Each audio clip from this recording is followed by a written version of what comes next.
ਤੁਸੀਂ ਸੁਣ ਰਹੇ ਹੋ ਨਾਨਕ ਸਿੰਘ ਦੀ ਲਿਖੀ ਕਹਾਣੀ ਅਰਜ਼ੀ। ਅੱਜ ਸਵਖਤੇ ਹੀ ਉੱਠ ਬੈਠਾ ਏ ਪਾਰੋ ਦਾ ਭਾਈਆ। ਬਾਰੀ ਬੋਕਰ ਤੋਂ ਵਿਹਲੀ ਹੋ ਕੇ ਪਾਰੋ ਦੀ ਮਾਂ ਨੇ ਅੰਦਰ ਆਉਂਦਿਆਂ ਉਸ ਨੂੰ ਪੁੱਛਿਆ। ਅੱਖਾਂ ਸੁੱਜੀਆਂ ਜਾਪਦੀਆਂ ਨੇ, ਰਾਤੀ ਜਾਗਦਾ ਰਿਹਾ ਸੈਂ? ਮੱਛਰਾਂ ਕਰਕੇ ਨੀਂਦਰ ਨਹੀਂ ਸੀ ਪਈ। ਉਬਾਸੀ ਲੈ ਕੇ ਮੂੰਹ 'ਤੇ ਹੱਥ ਫੇਰਦਿਆਂ ਰਾਮੇ ਸ਼ਾਹ ਨੇ ਉੱਤਰ ਦਿੱਤਾ, ਨਾਲੇ ਜਿੱਦਣ ਵੱਡੇ ਵੇਲੇ ਕੋਈ ਜ਼ਰੂਰੀ ਕੰਮ ਕਰਨ ਵਾਲਾ ਹੋਵੇ ਉਦਣ ਰਾਤੀ ਨੀਂਦਰ ਘੱਟ ਹੀ ਪੈਂਦੀ ਏ। ਕੀ ਕੰਮ ਸੀ ਐਡਾ ਜ਼ਰੂਰੀ? ਪਾਰੋ ਦੀ ਮਾਂ ਨੇ ਤੌਖਲੇ ਨਾਲ ਪੁੱਛਿਆ। ਕਿਸੇ ਸਾਮੀ ਵੱਲ ਜਾਣਾ ਈ? ਆਹੋ, ਸਾਮੀ ਦਾ ਸਿਆਪਾ ਕਰਨ, ਉਸਨੇ ਮੱਥੇ 'ਤੇ ਤਿਉੜੀ ਪਾ ਕੇ ਕਿਹਾ। ਕਚਹਿਰੀ ਜਾਣਾ ਏ? ਕਚਹਿਰੀ? ਪਾਰੋ ਦੀ ਮਾਂ ਕੱਟੇ ਵਾਲੇ ਹੱਥ ਝਾੜਦੀ ਹੋਈ ਉਸ ਦੇ ਮੰਜੇ ਦੀ ਹੀ 'ਤੇ ਬੈਠ ਕੇ ਬੋਲੀ। ਅੱਜ ਤਰੀਕ ਏ ਫੱਜੇ ਕੁਮਿਆਰ ਦੀ। ਓਏ ਫੱਜੇ ਦਾ ਪੁਆੜਾ ਤੇ ਅਜੇ ਦੂਰ ਏ, ਰਾਮੇ ਸ਼ਾਹ ਨੇ ਖਿੱਚ ਕੇ ਕਿਹਾ। ਉਸ ਵਿਗੜੇ ਹੋਏ ਜੱਟ ਦੀ ਧੌਣ 'ਚੋਂ ਕਿੱਲਾ ਕੱਢਣਾ ਏ ਜ਼ਰਾ। ਇਹ ਜੂਠਾਂ ਰਾਸ ਹੁੰਦੀਆਂ ਨੇ ਲਿਹਾਜ਼ ਨਾਲ। ਵਿੰਗਾ ਤਕਲਾ ਜੁੱਤੀ ਨਾਲ ਹੀ ਸਿੱਧਾ ਹੁੰਦਾ ਏ। ਲੈਣ ਵੇਲੇ ਤੇ ਜ਼ਿਕਰ ਮੂੰਹ ਵਿੱਚ ਜ਼ਬਾਨ ਨਹੀਂ ਹੁੰਦੀ, ਤੇ ਜਦੋਂ ਦੇਣ ਦਾ ਵੇਲਾ ਆਵੇ ਸ਼ੀ ਖਬਰ ਹੋ ਪੈਂਦੇ ਨੇ। ਕੱਲ ਲੇਖਾ ਕਰਨ ਗਿਆ ਤੇ ਗਿੱਟ ਗਿੱਟ ਭੋਏ ਤੋਂ ਉਛਲ ਕੇ ਪਵੇ, ਜਿੱਕਣ ਬੜੇ ਕਿਸੇ ਨਵਾਬ ਦਾ ਪੁੱਤਰ ਹੁੰਦਾ ਹੈ। ਗਿੱਚਾ ਹੋਇਆ ਇਹ ਦੁਨੀਏ ਹਟਵਾਣੀ ਇਹਦਾ। ਖਾ ਪੀ ਕੇ ਮਾਰਿਆ ਮੁੱਛਾਂ ਤੇ ਹੱਥ, ਤੇ ਚੱਲ ਤੂੰ ਕੌਣ ਤੇ ਮੈਂ ਕੌਣ। ਨਾਨੀ ਨਾ ਚੇਤੇ ਕਰਾ ਦਿੱਤੀ ਤੇ ਆਖੀ, ਸਮਝਿਆ ਕੀ ਹੋਇਆ ਏ ਇਸ ਮੈਨੂੰ? ਅਖੇ ਜਾਤ ਦੀ ਕੋੜ ਕਿਰਲੀ ਤੇ ਛਤੀਰਾਂ ਨੂੰ ਜੱਫੇ। ਬੋਲਦਿਆਂ ਬੋਲਦਿਆਂ ਰਾਮੇ ਸ਼ਾਹ ਦੇ ਚੁਰੜੀਆਂ ਭਰੇ ਖਮੀਰੇ ਚਿਹਰੇ ਉੱਤੇ ਲਾਲੀ ਦੌੜ ਪਈ ਕਿ ਚੋਖਾ ਚਿਰ ਉਸਦਾ ਸਾਹ ਨਾਲ ਸਾਹ ਨਾ ਰਲਿਆ। ਇਸੇ ਹਾਲਤ ਵਿੱਚ ਉਸਨੇ ਕੋਲ ਪਈ ਲੰਮੀ ਨੜੀ ਵਾਲੇ ਹੁੱਕੇ ਨੂੰ ਆਪਣੇ ਵੱਲ ਮੋੜ ਕੇ ਪੂਰੇ ਜ਼ੋਰ ਨਾਲ ਇੱਕ ਸੁੱਟਾ ਖਿੱਚਿਆ। ਸ਼ਾਇਦ ਚਿਲਮ ਵਿੱਚ ਅੱਗ ਸੋ ਚੁੱਕੀ ਸੀ, ਜਿਸ ਕਰਕੇ ਧੂਏਂ ਦੀ ਥਾਂ ਪਾਣੀ ਦਾ ਘੁੱਟ ਉਸਦੇ ਅੰਦਰ ਲੰਘ ਗਿਆ, ਜਿਸ ਨੇ ਖੰਘ ਹੋਰ ਵੀ ਤੇਜ਼ ਕਰ ਦਿੱਤੀ। ਨਾਲ ਹੀ ਉੱਥੋਂ ਆ ਜਾਣ ਕਰਕੇ ਅੱਖਾਂ ਵੀ ਡਲਕ ਪਈਆਂ। ਅੱਗੇ ਹੀ ਪਿਆ ਦਿਸਦਾ ਸੀ ਕਿ ਪਾਰੋ ਦੀ ਮਾਂ ਨੇ ਹਮਦਰਦੀ ਤੇ ਦਾਈਏ ਭਰੇ ਰੋਹ ਵਿੱਚ ਕਿਹਾ, ਨਾ ਜੋ ਕਿਸੇ ਦੇ ਆਖੇ ਲੱਗਦਾ ਹੋਇਓ ਤੂੰ। ਥੋੜਾ ਬੋਲੀ ਸੌ ਉਸ ਵੇਲੇ, ਭਈ ਨਾ ਦੇ ਸੂ ਬੁੱਕ ਰੁਪਇਆ ਕੱਢ ਕੇ।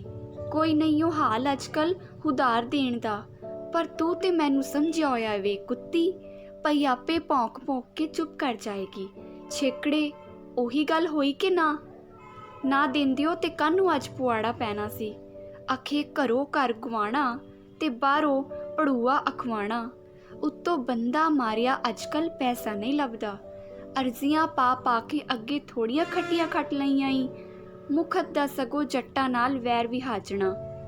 ਹੁੱਕੇ ਤੋਂ ਚਿਲਮ ਲਾ ਕੇ ਸੰਗਲੀ ਬੰਨੀ ਚਿਮਟੀ ਨਾਲ ਉਸ ਵਿੱਚੋਂ ਅੱਗ ਦੀ ਕੋਈ ਅੰਗਾਰੀ ਟੋਲਦਾ ਹੋਇਆ ਰਾਮੇ ਸ਼ਾਹ ਔਖੇ ਔਖੇ ਸਾਹ ਨਾਲ ਬੋਲਿਆ, ਉਕ ਲੈਣੀ ਏ ਤੂੰ ਹਰ ਕੰਮ ਵਿੱਚ ਨੰਨਾ ਨਾ ਪਾਇਆ ਕਰ।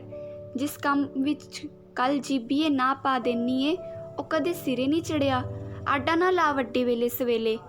ਲਿਆ ਲੱਸੀ ਦਾ ਛੰਨਾ ਤੇ ਰਾਤ ਦੀ ਕੋਈ ਬਚੀ ਖੁਚੀ ਰੋਟੀ ਹੈਗੀ ਆ ਤੇ ਮੈਨੂੰ ਕਚਹਿਰੀ ਨੂੰ ਅਵੇਰਾ ਹੋ ਜਾਏਗਾ। 5 ਕੋ ਪੈਂਡ ਆਏ, ਮਸੀਂ ਕਿਤੇ ਵੇਲੇ ਸਿਰ ਅਪੜਾਂਗਾ। ਮੈਂ ਆਨੀ ਆ। ਮੰਜੀ ਤੋਂ ਉੱਠਦੀ ਹੋਈ ਪਾਰੋ ਦੀ ਮਾਂ ਘੁਰਕੀ। ਤੈਨੂੰ ਕੀ ਹੋ ਗਿਆ ਵੇ ਪਾਰੋ ਦੇ ਭਾਈਆ?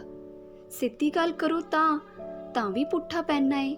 ਨਹੀਂ ਤੈਨੂੰ ਮੇਰੀ ਗੱਲ ਸੁਖਾਂਦੀ ਤੇ ਨਾ ਆਖਿਆ ਕਰਾਂਗੀ। ਮੇਰੇ ਵੱਲੋਂ ਲੁਟਾਈ ਜਾ ਬੇਸ਼ੱਕ ਦੋਹੀਂ ਹੱਥੀ, ਮੈਨੂੰ ਕੀ ਏ। ਭਲੇ ਦੀ ਗੱਲ ਆਖੋ ਤਾਂ ਵੀ ਡਹਿ ਪੈਣਾ ਏ ਲਾਲੀਆਂ ਤਾੜਨ। ਉਹ ਰੱਬ ਦੀ ਏ ਮਾਰੀਏ। ਉਸੇ ਤਰ੍ਹਾਂ ਠੰਡੀ ਚਿਲਮ ਵਿੱਚ ਚਿਮਟੀ ਫੇਰਦਾ ਹੋਇਆ ਰਾਮੇ ਸ਼ਾਹ ਬੋਲਿਆ, ਜਾਏਂਗੀ ਇੱਥੋਂ ਕਿ ਸੁਣੇਂਗੀ ਮੇਰੇ ਮੂੰਹੋਂ ਕੁਝ ਹੋਰ? ਕੁਪੱਤੀ ਨਾ ਹੋਵੇ ਤੇ। ਮੇਰੀ ਜੁੱਤੀ ਤੋਂ ਮੈਨੂੰ ਕੀ ਪਈ ਏ? ਤੇਰੇ ਨਾਲ ਜਿੰਨੀ ਹੋਵੇ ਥੋੜ੍ਹੀ ਏ। ਹੋਰ ਦੇ ਕੱਢ ਕੱਢ ਕੇ ਥੈਲੀਆਂ। ਬੁੜਬੁੜਾਉਂਦੀ ਹੋਈ ਪਾਰੋ ਦੀ ਮਾਂ ਬਾਹਰ ਚਲੀ ਗਈ। ਇੱਧਰ ਰਾਮੇ ਸ਼ਾਹ ਦੋਹਰੇ ਨਹੀਂ ਤੇਰੇ ਗੁੱਸੇ ਨਾਲ ਤਪ ਰਿਹਾ ਸੀ। ਇੱਕ ਸਾਮੀ ਦੀ ਕੱਲ ਵਾਲੀ ਬਦਸਲੂਕੀ, ਦੂਜਾ ਉੱਠਦਿਆਂ ਹੀ ਪਾਰੋ ਦੀ ਮਾਂ ਦਾ ਕਲੇਸ਼, ਤੇ ਤੀਜਾ चिलम दी बेवफाई, जिस विच अद्धे पौना घंटा नहीं होया उसने तमाकू पाया सी ते हुण उस विच ना तमाकू सी ना अग। उस दे दिल वांग ये तुखदी तुखदी पता नहीं किहड़े वेले सवाह हो गई सी। इन्ने कु 12-13 वरिया दी मैले जे कपड़े पाई एक कुड़ी लस्सी दा छन्ना अते 2 बहियां रोटियां लैके आई। लै जा परे, जाके मारसू मत्थे नाल, कहंदिया होया रामी शाह ने चिलम उस वल करके कहा, जा इत्थों। रत्ता तमाकू पा के अग दे 2 कोले धर लिया। पिओ दी भबक सुन के पारो बिना होर कुछ कहा एक हत्थ विच चिलम ते दूजे विच रोटियां ते छन्ना लई वापस मुड़ी। ਉਹ अजे दलीजा तक ही पहुंची सी कि मगरों रामे शाह ने आवाज़ दिती, लिया फूक फिर उरे, फिर भाई सड़ू सड़ू करेगी माँ तेरी। असल विच ये पारो दी माँ उत्ते मेहरबानी नहीं सी, सगों रामे शाह नूं झट ख्याल आ गया कि शहर जाके 4 आने खर्चियां भी ढिड नहीं भरना। ਉਹ ਘੁੱਟ ਗਰਾਹੀ करदा होया रोटी खा रहा सी। उस दियां अखां अगे ਉਹੀ कल वाला बिश्ना जट फिर रहा सी। उसके कन्नां विच जट दी ओह कड़कवी आवाज़ अजे तक गूंज रही सी, भज जा इत्थों, नहीं ते वही पाड़ के छप्पड़ विच सुट दूंगा ही। गराही उसके संग विच फस गई, जिसनूं लस्सी दा वड्डा सारा घुट भर के लंघांदा होया ਉਹ सोचन लगा, जे पड़ूआ सचमुच ही वही मेरे कोलों खो के नाल दे छप्पड़ विच सुट छड़दा तां की बनदा। सारी उम्र दी खट्टी उस बदमाश ते इक्को झटके नाल बर्बाद हो जांदी, किन्ना नुकसान हुंदा। दयाला, लंबरदार 550, करम सिंह माधोकिया दा 400, बावा सियों सेंदे दा 250, रण सिंह करमा लुहार, दादू तेली, बिल्ला रुलिए दा, जैला उमरे दा ते बाकी निक परचून सारा रला मिला के 3-3.5 लै पाईया। पारू ने चिलम हुक्के ते रख के कहा। छन्ने दा छेकड़ला कुट खत्म करके रामी शाह ने हुक्के वाल मूँह मोड़िया। थोड़े चिर विच कोठड़ी धुएं नाल भर गई। इस धुंधले ਜਿਹੇ ਬੱਦਲ ਵਿੱਚ ਉਸਨੂੰ 350 ਦੀ ਰਕਮ ਕੁਝ ਨੋਟਾਂ ਦੇ ਰੂਪ ਵਿੱਚ ਤੇ ਕੁਝ ਚਾਂਦੀ ਦੇ ਸਿੱਕਿਆਂ ਦੇ ਰੂਪ ਵਿੱਚ ਪਾਉਂਦੀ ਦਿਸਦੀ ਸੀ। ਕਦੀ ਉਹ ਉਸ ਦੇ ਨੇੜੇ ਆ ਜਾਂਦੀ ਤੇ ਕਦੀ ਦੂਰ ਹੁੰਦੀ ਹੁੰਦੀ ਧੂਏ ਵਿੱਚ ਅਲੋਪ ਹੋ ਜਾਂਦੀ। ਵਹੀ ਨੂੰ ਚਾਦਰ ਦੀ ਕੰਨੀ ਬੰਨ੍ਹ ਕੇ ਜਦੋਂ ਆਪਣੀ ਪੱਕੀ ਹਵੇਲੀ ਦੀ ਡਿਓੜੀ ਕੋਲ ਪੁੱਜਾ ਤਾਂ ਮਹੀ ਦੀ ਖੁਰਲੀ ਉੱਤੇ ਸੱਜੀ ਲੱਤ ਟਿਕਾ ਕੇ ਉਸਨੇ ਇੱਕ ਵਾਰੀ ਫੇਰ ਵਹੀ ਖੋਲੀ ਤੇ ਬਿਸ਼ਨੇ ਜੱਟ ਵਾਲਾ ਪੜਨਾ ਕੱਢ ਕੇ ਚੰਗੀ ਤਰ੍ਹਾਂ ਵੇਖਣ ਲੱਗਾ। 150 ਦੀ ਰਕਮ ਉੱਤੇ ਅੰਗੂਠੇ ਦਾ ਨਿਸ਼ਾਨ ਬਿਲਕੁਲ ਠੀਕ ਸੀ। ਹੇਠਾਂ ਕਿਰਪਾ ਸਿੰਘ ਤੇ ਜਵਾਲਾ ਸਿੰਘ ਦੀਆਂ ਗਵਾਹੀਆਂ ਵੀ ਜਿਉਂ ਦੀਆਂ ਤਿਉਂ ਸਨ, ਕੁਝ ਵੀ ਗਵਾਚਾ ਨਹੀਂ ਸੀ। ਵਿਆਜ ਦਾ ਵੀ ਪੂਰਾ 135 ਬਣਦਾ ਸੀ। ਪਰ ਰਾਮੀ ਸ਼ਾਹ ਨੂੰ ਰਹਿ ਰਹਿ ਕੇ ਭਰਮ ਪੈਂਦਾ ਕਿ ਇਹ ਗੂੜੀ ਸ਼ਾਹੀ ਦੇ ਮੋਟੇ ਅੱਖਰ ਮਿਟ ਨਾ ਗਏ ਹੋਣ, ਜਾਂ ਹਾਕਮ ਕੋਲੋਂ ਪੜ੍ਹੇ ਹੀ ਨਾ ਜਾਣ, ਜਾਂ ਹੋਰ ਕੋਈ ਕਾਨੂੰਨੀ ਗਲਤੀ ਨਾ ਰਹਿ ਜਾਏ ਜਿਸ ਕਰਕੇ ਇਜਰਾ ਡਿਗਰੀ ਮਿਲਣ ਵਿੱਚ ਢਿੱਲ ਮੱਠ ਪੈ ਜਾਵੇ। ਪਿੰਡੋਂ ਬਾਹਰ ਨਿਕਲ ਕੇ ਜਦੋਂ ਸੜਕ ਤੇ ਪੁੱਜਾ ਤਾਂ ਮਗਰੋਂ ਧੜ ਧੜ ਕਰਦਾ ਇੱਕ ਟਾਂਗਾ ਉਸਦੇ ਕੋਲ ਆ ਕੇ ਰੁਕਿਆ। ਕੋਚਵਾਨ ਨੇ ਆਵਾਜ਼ ਦਿੱਤੀ, ਸ਼ਾਹ ਜੀ ਬਹਿ ਜਾਓ, ਜਿਲੇ ਚੱਲਣਾ ਏ ਤੇ। ਰਾਮੇ ਸ਼ਾਹ ਨੇ ਪਿਛਾਂ ਪਰਤ ਕੇ ਟਾਂਗੇ ਵੱਲ ਤੱਕਿਆ। ਟਾਂਗੇ ਦੀਆਂ ਪਾਟੀਆਂ ਹੋਈਆਂ ਟਾਟ ਦੀਆਂ ਗੱਦੀਆਂ ਵਿੱਚੋਂ ਪਰਾਲੀ ਬਾਹਰ ਨਿਕਲੀ ਹੋਈ ਸੀ ਅਤੇ ਢੋ ਦਾ ਇੱਕ ਸਿਰਾ ਆਪਣੀ ਥਾਂ ਤੋਂ ਉਖੜ ਕੇ ਇੱਕ ਬੰਨੇ ਉਲਰਿਆ ਹੋਇਆ ਸੀ। ਕੁੜੀ ਦਾ ਕੱਦ ਟਾਂਗੇ ਨਾਲੋਂ 2-2.5 ਫੁੱਟ ਉੱਚਾ ਸੀ, ਜਿਸ ਦੀ ਖੱਲੜੀ ਦਾ ਚੋਖਾ ਹਿੱਸਾ ਛਿਲਿਆ ਹੋਇਆ ਹੋਣ ਕਰਕੇ ਹਜ਼ਾਰਾਂ ਮੱਖੀਆਂ ਉੱਥੇ ਭਿਣਕ ਰਹੀਆਂ ਸਨ।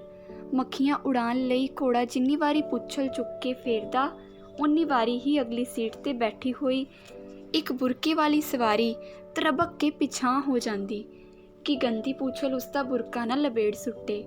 ਘੋੜੇ ਦਾ ਢਾਂਚਾ ਵੇਖ ਕੇ ਇਹੋ ਲੱਗਦਾ ਸੀ ਕਿ ਉਸ ਦੀ ਖਾਧੀ ਹੋਈ ਖੁਰਾਕ ਉਸ ਦੇ ਮਾਸ ਦੀ ਥਾਂ ਉਸ ਦੀਆਂ ਹੱਡੀਆਂ ਨੂੰ ਹੀ ਵਧਾ ਫੁਲਾ ਰਹੀ ਸੀ।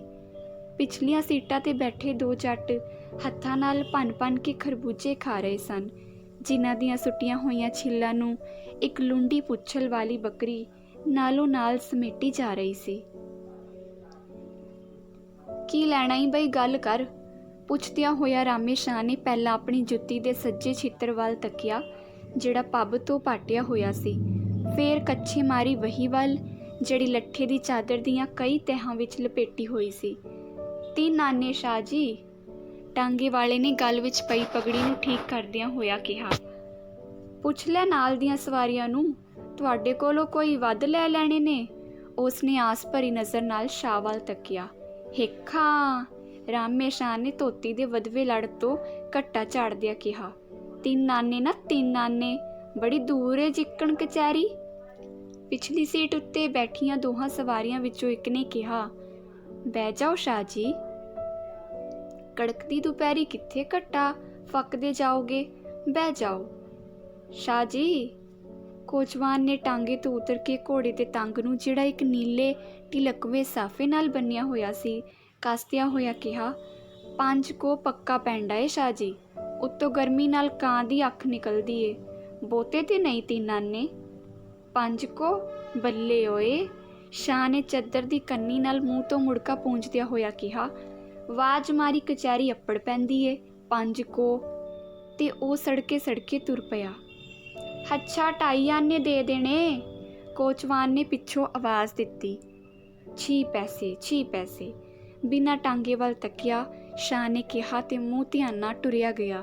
ਅੱਧੇ ਕੁ ਫਰਲਾਂਗ ਤੇ ਜਾ ਕੇ ਉਸਨੇ ਇੱਕ ਦੋ ਵਾਰੀ ਫੇਰ ਪਿਛਾਂ ਵੱਲ ਤੱਕਿਆ ਕਿ ਸ਼ਾਇਦ ਟਾਂਗੇ ਵਾਲਾ ਆਵਾਜ਼ ਮਾਰ ਲਵੇ, ਪਰ ਟਾਂਗੇ ਵਾਲਾ ਸਮਝ ਚੁੱਕਾ ਸੀ ਕਿ ਸ਼ਾਹ ਨੇ ਪੈਸੇ ਨਹੀਂ ਖਰਚਣੇ।